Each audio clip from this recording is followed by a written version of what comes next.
चटपटीत मिरची तयार झालेली आहे। खायला खूप टेस्टी लागते। तुम्ही हे पोळीबरोबर, भाकरीबरोबर किंवा वरण भाताबरोबर तोंडी लावण्यासाठी किंवा पराठ्याबरोबर खाण्यासाठी सुद्धा तुम्ही बनवू शकता। चला तर मग व्हिडिओला सुरुवात करूया। आज आपण बनवणार आहोत चटपटीत मिरची। तर त्यासाठी मी इथं 12 ते 15 अशा जाड मिरच्या घेतलेल्या आहेत, तिखट नाहीत। स्वच्छ धुवून एका मिरचीचे 2 भाग करून अशा प्रकारे मी कट देऊन घेतलेला आहे मिरचीला। अशा प्रकारे त्यासाठी लागणारे आपल्याला थोडीशी मी कांद्याची पात घेतलेली आहे। तुमच्याकडे नसेल तर तुम्ही नाही घेतली तरी चालेल।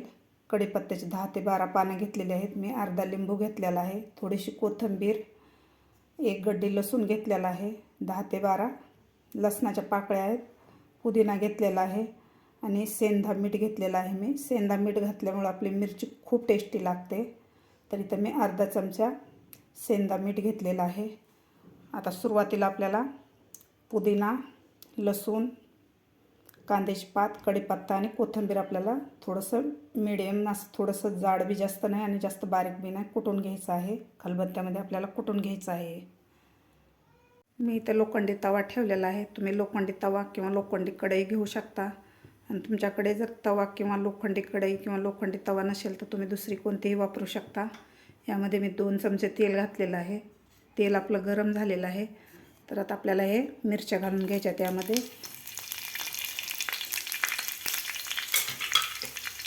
आता मिरच्या आपल्याला या मिरचीला डाग पडेपर्यंत आपल्याला भाजून घ्यायच्या आहेत मिरच्या।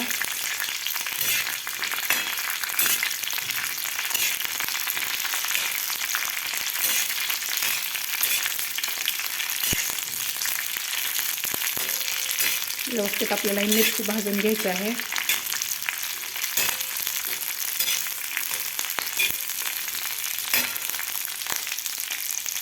मिरच्या मी डाग पडेपर्यंत भाजलेल्या आहेत। तुम्ही बघू शकता अशा प्रकारे डाग पडलेले आहेत मिरचीला।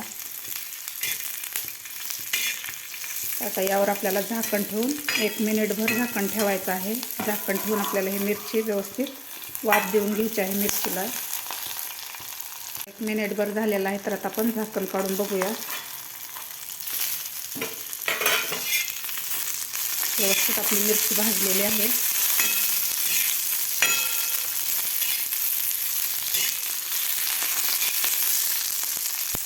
आता यामध्ये घालायचे आपल्याला, आता चवीपुरतं मीठ घालायचे आपल्याला।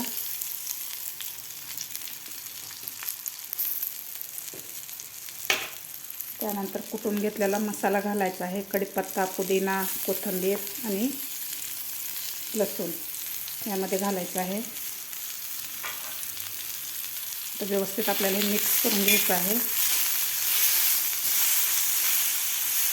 खायला खूप छान लागते अशा प्रकारे केलेली मिरची।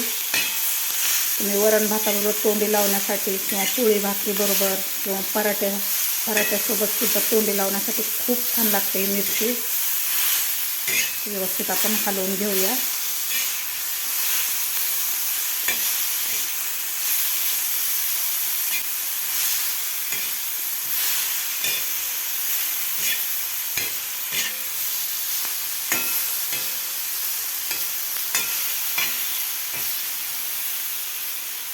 यावर आपल्याला आणखी 1 मिनिटभर झाकण ठेवायचं आहे।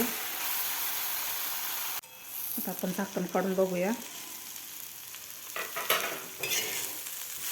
मस्त आपल्या मिरच्या फ्राय झालेल्या आहेत। आपला मसाला सुद्धा व्यवस्थित मिरची बरोबर फ्राय झालेला आहे।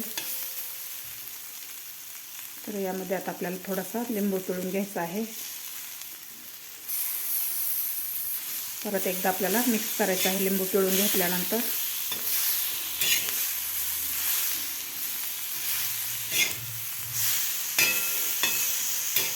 अशी मस्त चटपटीत आपली मिरची खाण्यासाठी तयार झालेली आहे। तर आपण खाली काढून घेऊया। अशी मस्त आपली चटपटीत मसाला मिरची तयार झालेली आहे। खायला खूप टेस्टी लागते। तुम्ही सुद्धा नक्की एकदा करून बघा। माझी आजची ही रेसिपी तुम्हाला आवडली असेल तर नक्की लाईक करा, तुमच्या मित्रमैत्रिणीला शेअर करा।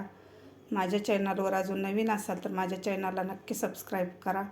भेटूया अशाच एका नवीन रेसिपीसोबत। तोपर्यंत धन्यवाद।